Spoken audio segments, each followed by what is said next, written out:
Y vamos a continuar. Gracias muchachos por reconectarse. Vamos a la segunda parte de esta sesión. Antes de que sigamos avanzando, porque luego nos agarran las prisas al final, vamos a empezar a registrar las participaciones de los compañeros que han estado ayudándonos en esta sesión. Y por favor me van diciendo quién nos ha estado apoyando en estos minutos previos, muchachos. Nombre y apellido. Ángel Cruz. Ángel Cruz. Cruz. Cisneros Cortés. Cruz Rivera. Cruz Rivera Ángel, ok. ¿Quién más? Ávila Hernández. El nombre, Ávila, ok, Amdi. Muy bien, Amdi, gracias. ¿Quién más, muchachos?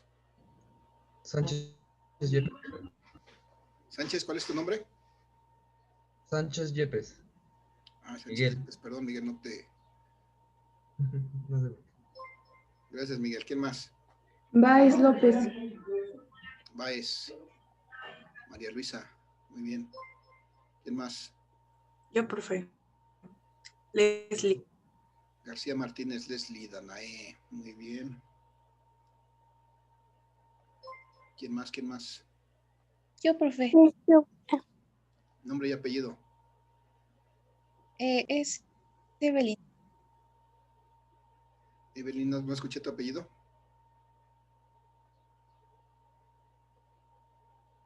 Evelyn. ¿Qué?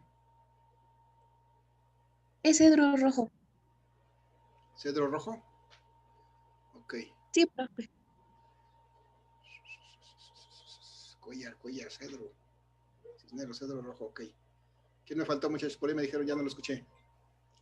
María Montserrat Trejo Hernández. Trejo, María Montserrat. Acá está. Bien, muchachos. ¿Alguien más? Yo también, profe. Yo también. ¿Quién es yo también? Dulce González. A ver, Dulce Mariana. ¿Pero quién Marina. ¿Quién más me dijo por ahí? Brittany Pacheco. Pacheco Romero Brittany. Ok, Brittany Pacheco. Yo soy Vanessa. Gracias. Pacheco Brittany. ¿Vanessa qué?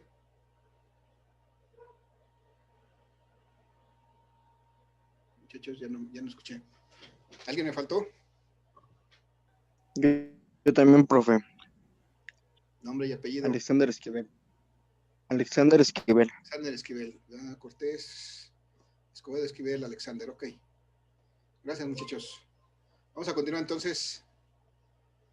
Vamos a continuar resolviendo este ejercicio. Bueno, hablando de la permeabilidad magnética, decíamos que es esa facilidad para que tienen los materiales de dejar pasar o de impedir el paso, de dejar pasar las líneas de fuerza magnética de campo magnético a través de ellos, y que esa permeabilidad para el aire o el vacío pues tiene este valor que está especificado aquí de 4pi por 10 a la menos 7 Webers por metro sobre amper, o 4pi por 10 a la menos 7 Teslas metros sobre amper, o 4pi por 10 a la menos 7 newtons por amper cuadrado. Entonces, cualquiera de estas unidades puede tener esta permeabilidad absoluta del aire o el vacío. Aquí lo que decía, perdón, aquí lo que debía de decir, y que también debemos de saber, es que la permeabilidad relativa del aire o el vacío es igual a la unidad. Esa sí es igual a la unidad, porque resulta de dividir esta cantidad por ella misma, como es dividir mu0, que es la permeabilidad de la sustancia que quiero, entre la permeabilidad de referencia, que es también la permeabilidad del aire vacío, y esto es 1. Por eso la permeabilidad absoluta, relativa del aire o el vacío es la unidad.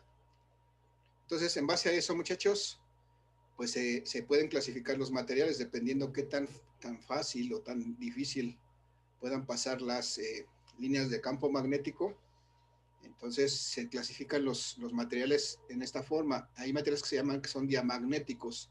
Es decir, si hay un material aquí colocado entre dos imanes, que cuando se coloca ahí,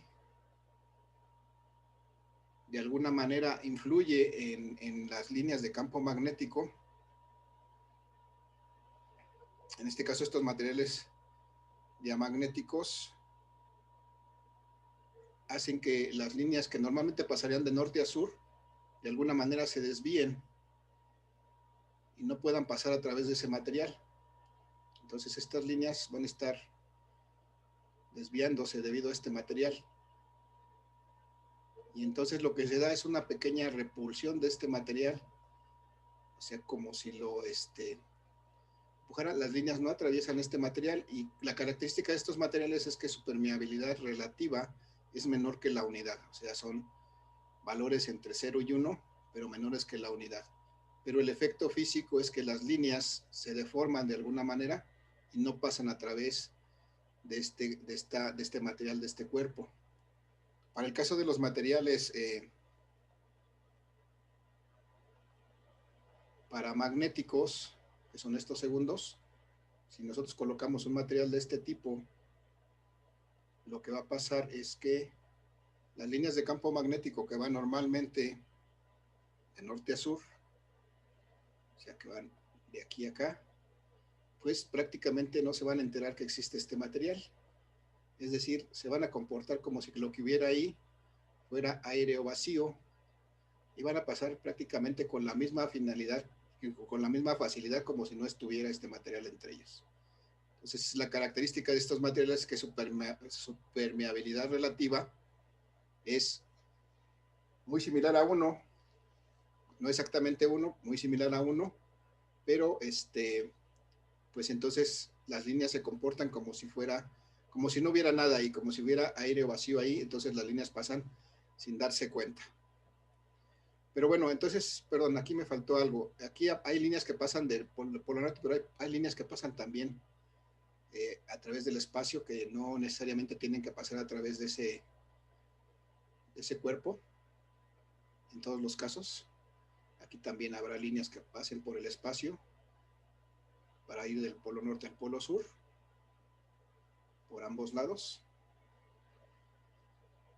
Y entonces esto es interesante para el siguiente caso, porque si lo que ponemos entre estos dos imanes es un material diferente, un material que se denomina ferromagnético, es decir, una aleación de materiales que son susceptibles de magnetizarse, si lo que ponemos aquí es un material de ese tipo, pues vamos a obtener un efecto sobre las líneas de fuerza o de campo magnético como este.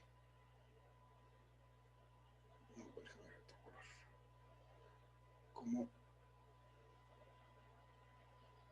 este. Entonces las líneas de fuerza de campo magnético pues van a pasar, las que pasan rectas pues van a pasar rectas a través de este material sin problema. Sin problema van a atravesar este material. Pero las que antes iban por el aire, ahora van a pasar a través de este material.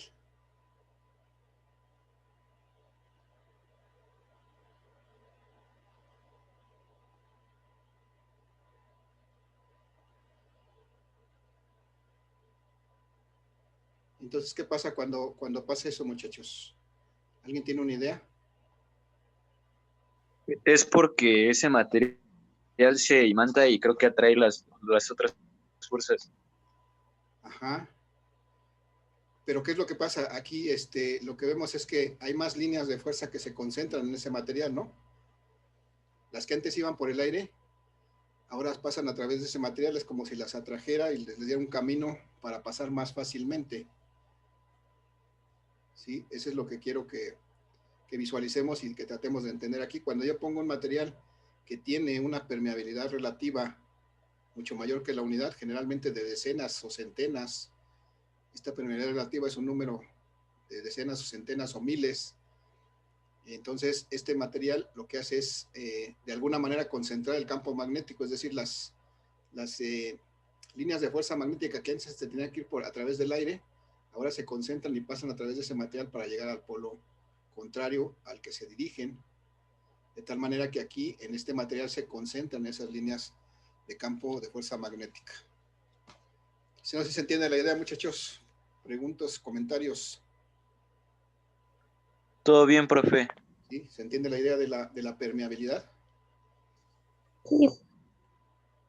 Vale, gracias. Bueno, si no dicen otra cosa, entonces vamos a lo que sigue. Y lo que sigue es precisamente una tableta en donde, perdón, está aquí marcada la permeabilidad relativa de diferentes materiales. Por ejemplo, aquí habla de hierro comercial. El hierro comercial tiene una permeabilidad relativa de 1500, es decir, si hiciéramos la relación entre la permeabilidad de este hierro y la permeabilidad del aire o del vacío, sería 1500 veces más permeable que el aire o el vacío. Y así sucesivamente. El fierro, este es acero al silicio de grano orientado, es de 14,000, o sea, 14,000 veces más permeable que el aire o el vacío. Eso me dice que estos materiales me sirven para concentrar las líneas de campo magnético. Y si vemos, todas estas tienen unas permeabilidades muy altas porque son materiales que se fabrican específicamente para aplicaciones en donde hay campos magnéticos. El permaloy, el superpermaloy, son nombres de materiales, aleaciones de hierro, principalmente, aceros, pues, que tienen estas propiedades de concentrar el campo magnético y de facilitar la circulación de las líneas de fuerza magnética, las líneas de campo magnético a través de ellos. Aquí, muchachos, preguntas, dudas, comentarios. ¿No? Todo bien, profe. Vale, gracias. Vamos entonces a la siguiente. Tengo aquí, ya vamos preparándonos para empezar a trabajar con la ley de Coulomb del magnetismo. ¿Se acuerdan, muchachos? En su curso de física 3 vieron la ley de Coulomb. Esta es la ley que rige la fuerza entre cargas eléctricas. ¿Se acuerdan? ¿Se acuerdan o no se acuerdan? Sí, profe. Bien, aquí tenemos en la imagen de abajo en medio, tengo dos cargas eléctricas, una positiva en blanco y una negativa en negro. Y vemos que dependiendo de la carga, pues había líneas de campo eléctrico en este caso, siempre que esas líneas de campo salían de la carga positiva y entraban a la carga negativa. De esa manera dibujábamos lo que era el campo eléctrico con un par de cargas. Y entonces, bueno, también ya vimos en este curso que cuando nosotros partimos un imán, como en esta figura que está aquí a la derecha, lo separamos, pensaríamos en primera instancia que podríamos tener un polo norte separado de un polo sur, pero como vimos también existe la teoría de Weber de que no existen los polos aislados, es decir, no puedo tener un polo norte aislado de un polo sur, siempre, aun cuando yo separe esto, voy a volver a obtener un polo norte y un polo sur, se va a convertir en un imán con dos polos, con un dipolo. Y entonces, pero bueno, para parte del curso vamos a hacer una simplificación o ¿cómo haremos? Un artilugio, de tal manera que vamos a considerar, aunque no es realidad, no es de todo cierto, que existen monopolos magnéticos, es decir, existen polos magnéticos aislados. Puede existir un polo norte aislado de un polo sur, como tengo aquí marcado abajo. Y de esa manera los vamos a poder tratar para poder estudiar y para poder calcular las fuerzas que se dan entre un par de polos magnéticos o entre varios polos magnéticos. Entonces, muchachos, ya quiere volar mi computadora, no sé qué le pasó. Muchachos, entonces tengo aquí la representación de dos polos aislados, un polo norte y un polo sur. Y de la misma manera, como ya lo platicamos, en el polo norte, las líneas de campo, en este caso de campo magnético, salen del polo norte, y en el polo sur, las líneas de campo de fuerza magnética entran al polo sur. Si vemos esta representación aquí abajo. Entonces, esa es la convención que vamos a utilizar en lo sucesivo para poder determinar la interacción entre polos magnéticos, es decir, las fuerzas que se generan entre campos magnéticos. Muchachos, entonces, les digo, esto en la realidad no existe, pero es una forma de poder estudiar y poder calcular la interacción entre campos, entre polos magnéticos. Muchachos, hasta aquí de esta idea, ¿alguna duda, pregunta o comentario? Ninguna. ¿No? No, profe. ¿Vamos bien? ¿No se mete mucho ruido? ¿Está haciendo mucho ruido mi computadora? ¿No se mete mucho ese ruido? No, sí se oye usted. Ok. Ya bajó. Como como que quería volar. De pronto empezó a... Como que había prendido la turbina y quería volar. Estuve a punto de echarme a correr. Pensé que iba a estallar. Pero bueno, vamos a seguir, muchachos. Entonces, otra cosa que vamos a utilizar para poder calcular la interacción entre esos polos magnéticos es el concepto de masa magnética. Bueno, esta masa magnética no existe como tal tampoco, es también un artificio matemático que nos permite precisamente manejar la interacción entre los polos magnéticos. O sea, vamos a considerar como si esos polos magnéticos tuvieran una cierta masa, si tuvieran una cierta,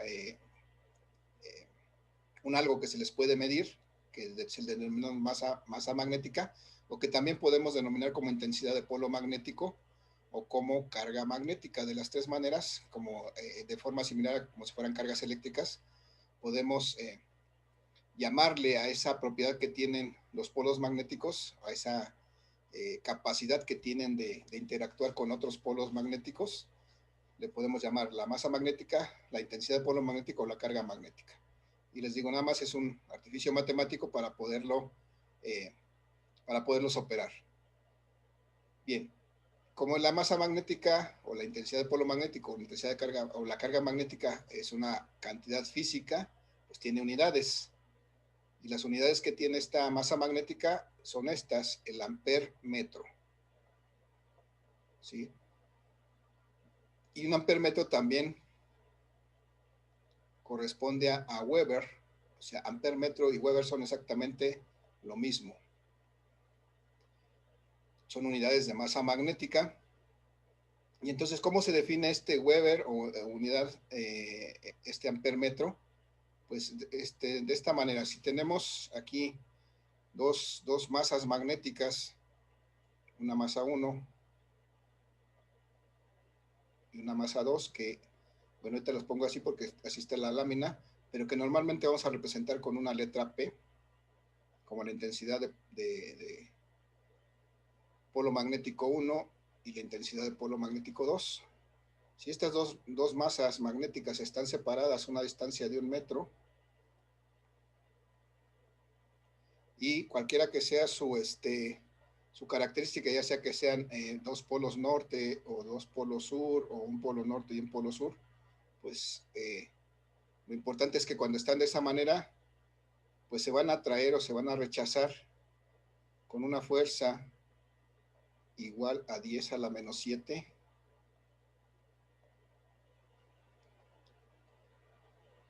newtons. Entonces, cuando yo tengo dos masas magnéticas separadas por 1 metro y se rechazan o se atraen, en este caso son norte y sur, este va a tratar de atraer a esta y este va a tratar de atraer a esta, van a tratar de juntarse.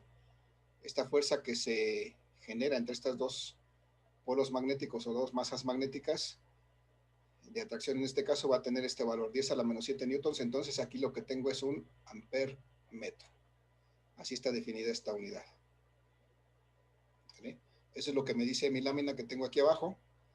Dice que si un amper metro o un Weber es, si tengo una masa magnética 1 que está colocada ante otra masa magnética 2 que son iguales, además estas masas son iguales, es otra característica, y están colocadas a una distancia de 1 metro, entonces se produce una fuerza de 10 a la menos 7 newtons, entonces lo que tengo ahí es un amper metro, que es la unidad de masa magnética o de intensidad de polo magnético o de carga magnética. Generalmente lo vamos a manejar como intensidad de polo magnético para los problemas y los cálculos que vamos a realizar más adelante. Bien, muchachos, ¿alguna pregunta, alguna duda de esto? ¿Comentario? ¿No? No, profe. Bien, ahorita solamente estamos definiendo la unidad de masa magnética o de intensidad de polo magnético, que es amper metro. Voy a pasar a mi siguiente lámina. Entonces ya vamos a entrar aquí a estudiar lo que es la ley de Coulomb del magnetismo. Así, de la misma manera como el físico Charles Coulomb estudió la interacción entre cargas eléctricas y vio y determinó una ley a la que respondían esas cargas eléctricas de atracción o de repulsión, dependiendo sus naturalezas. Entonces, y determinó qué tan grande es esa atracción o repulsión mediante experimentos, y llegó al establecimiento de una ecuación que rige, de hecho, que se convirtió en una ley que rige esa interacción, esa interacción entre cargas eléctricas. Pues de la misma manera, él mismo también trabajó con imanes de ciertas características, de tal manera que pudo extender el efecto de esa ley de Coulomb entre cargas eléctricas al efecto que tiene el comportamiento de los imanes que se enfrentan a imanes de igual o de diferente naturaleza. Es decir, imanes que tienen polos iguales y polos diferentes. Desde luego, la diferencia entre las cargas eléctricas y los imanes es que en las cargas eléctricas existen por separado las cargas eléctricas positivas y las negativas. En los imanes siempre hay asociado a un polo norte y un polo sur. Pero bueno, eso lo hizo experimentar de tal manera que hizo grandes polos comparados con los polos imanes, de tal manera que los diseñó de tal manera que fuera despreciable el efecto del polo contrario, y entonces lo trabajó como si fueran polos magnéticos aislados, y sobre esa base es sobre la que vamos a trabajar. Entonces vamos a suponer, como ya vimos hace rato, que tenemos polos magnéticos aislados, que pueden existir polos magnéticos norte o sur por separado, y que interaccionan entre sí, entre 2 o entre 3 o 4, pueden interaccionar y llegar a formar una fuerza resultante sobre alguno de esos polos magnéticos. Entonces, eso es lo que vamos a estudiar a través de esta ley de Coulomb del magnetismo. Entonces, vamos a leer cómo está definida esa ley que está aquí en la lámina, y nos habla precisamente de una fuerza de atracción o repulsión entre dos polos magnéticos, suponiendo que estos polos magnéticos son aislados, y nos dice que esa fuerza de atracción o repulsión es directamente proporcional, nuevamente, al producto de sus masas magnéticas. Decíamos que estas masas magnéticas también puede ser llamada intensidad de polo magnético o carga magnética incluso. Entonces es directamente proporcional al producto de las masas magnéticas e inversamente proporcional al cuadrado de la distancia que los separa. Aquí tenemos esa expresión. Directamente proporcional a las masas, al producto de las masas, me dice que esta fuerza es directamente proporcional al producto de la masa 1 por la masa 2, y me dice que es inversamente proporcional al cuadrado de la distancia que la separa. Es decir, esta es la relación con respecto a la distancia, es inversa, pero respecto al cuadrado de esa distancia. A medida que va creciendo esta distancia, pues esta fuerza se va haciendo más pequeña por este cuadrado en el denominador. A medida que se haga más grande, sea más grande, esta fuerza se va a hacer más pequeña. A medida que se reduzca esta distancia, pues esta fuerza se va a incrementar. Por eso la relación inversa. Y entonces, aquí tengo una expresión matemática que, si ustedes la ven, es muy similar a la expresión matemática que ya conocemos de la ley de Coulomb de las cargas eléctricas. De hecho, es prácticamente la misma estructura de esa ley de Coulomb.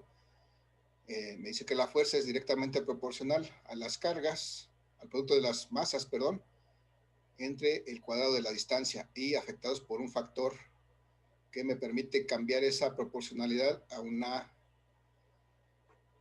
ecuación. Este factor K acá lo tenemos del lado derecho, proviene precisamente de dividir la permeabilidad absoluta del aire o el vacío, que es 4pi por 10 a la menos 7, entre 4pi. Y entonces esta constante K vale 10 a la menos 7. ¿Con qué unidades? Pues las mismas que tiene acá la permeabilidad del aire o el vacío. En este caso, las que nos van a servir para utilizar y calcular fuerza van a ser exactamente estas unidades de esta permeabilidad, Newton sobre amper cuadrado, o de esta constante K. Y entonces tengo esta ecuación que me permite calcular la fuerza entre dos polos magnéticos que están en el aire o el vacío. Directamente puedo utilizar esta constante K. Si yo la sustituyo esta constante K por su equivalente, que es la permeabilidad absoluta del aire entre 4pi, pues también puedo calcular para el aire o el vacío mediante esta ecuación. Estas dos son para aire o vacío.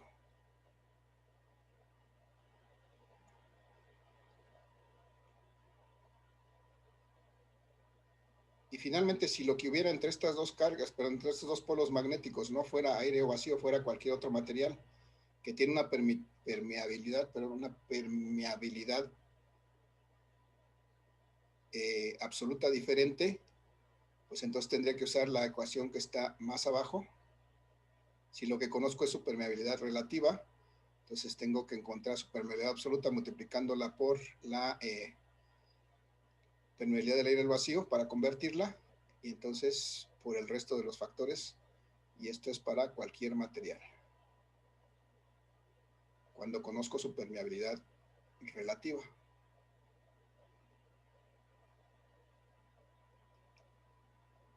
Y entonces tengo básicamente tres ecuaciones, aunque son realmente dos, para calcular la fuerza, la interacción entre polos magnéticos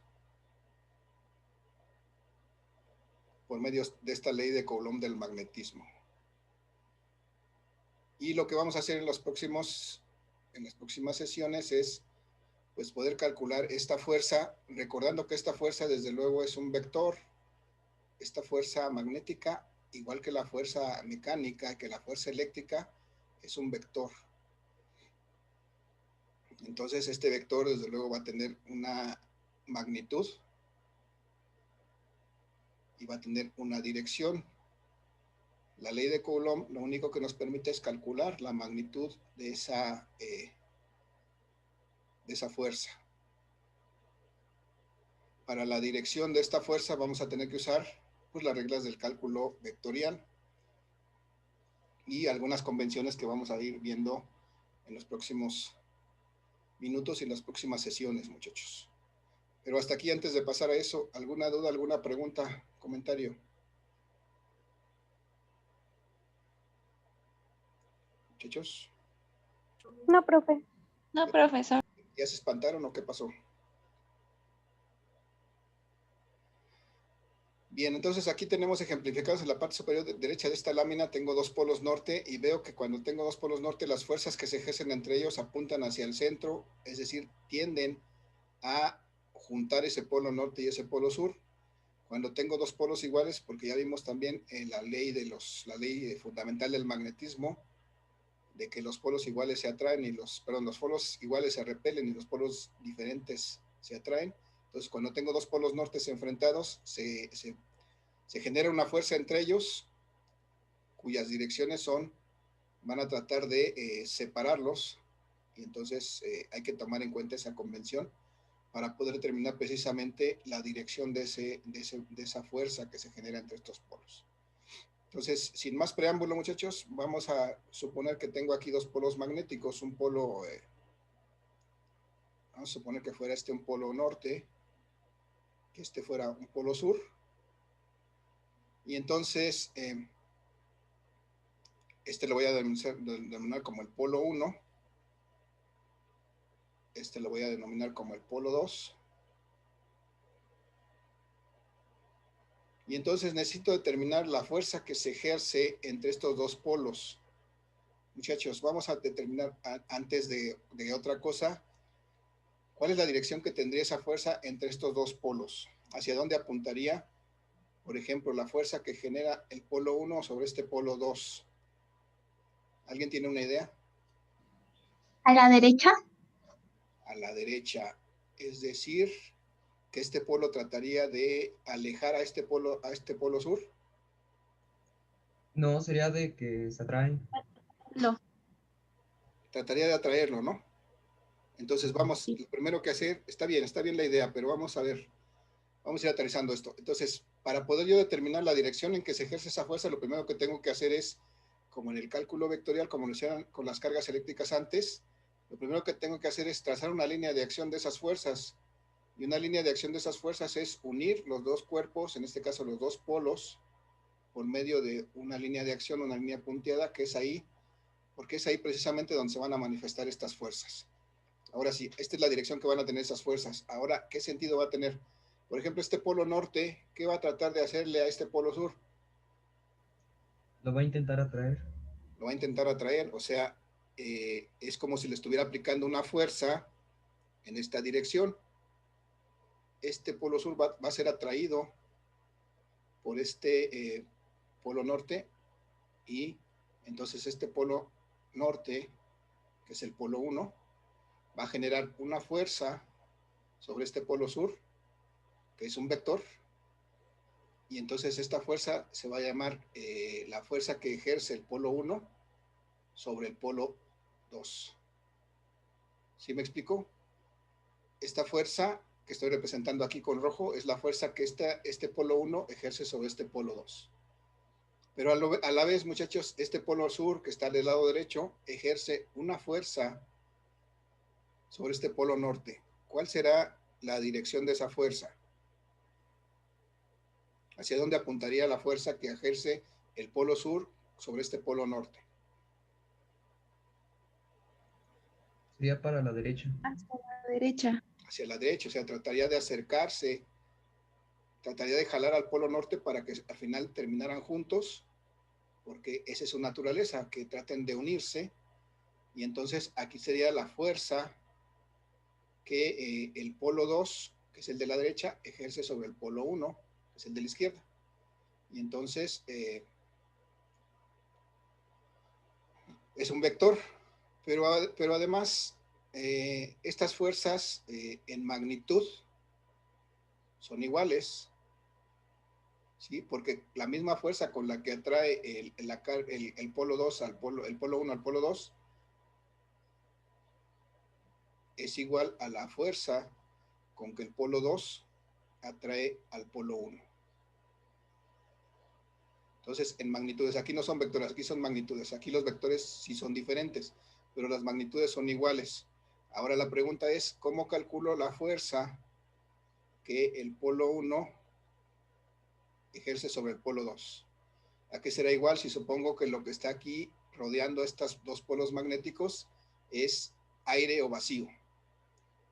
¿Cómo lo calculo? ¿A qué será igual?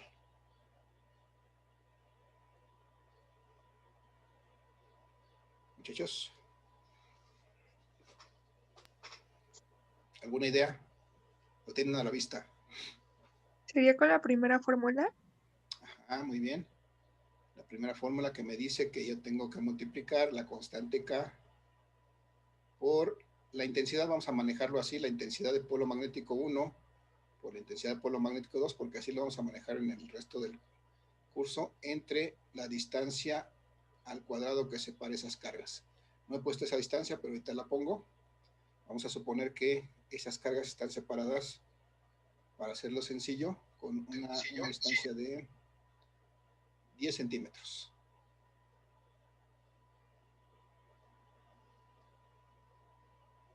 ¿Sale? Y que este polo magnético, no sé, tiene una intensidad de 5 amperes metro, y que este tiene una intensidad de 10 amperes metro.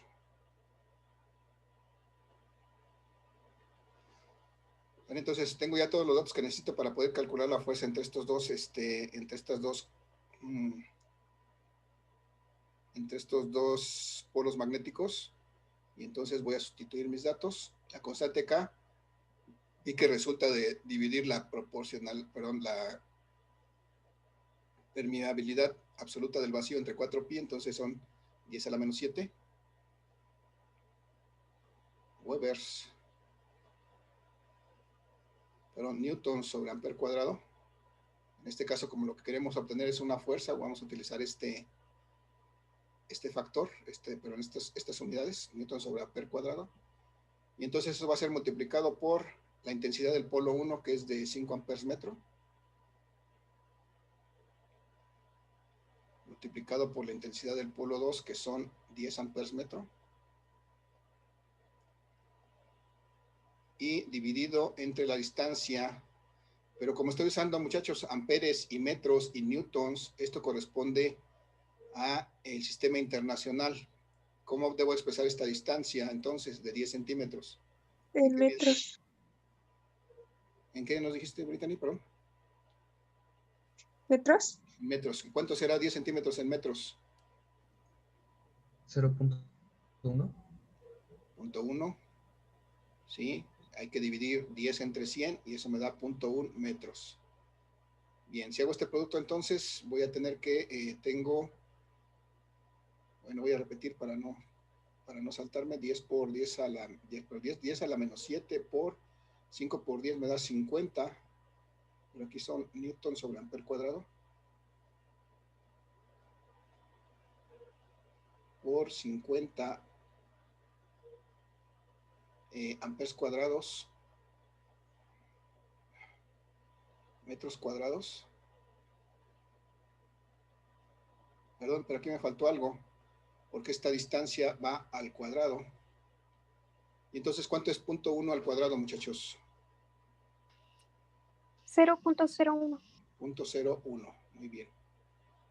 Y entonces la fuerza de del polo 1 sobre el polo 2 va a ser igual a, ¿cuánto sería 50 entre 0.01, muchachos? 500, 5,000, ¿cuánto es? 5.000. 5,000, gracias.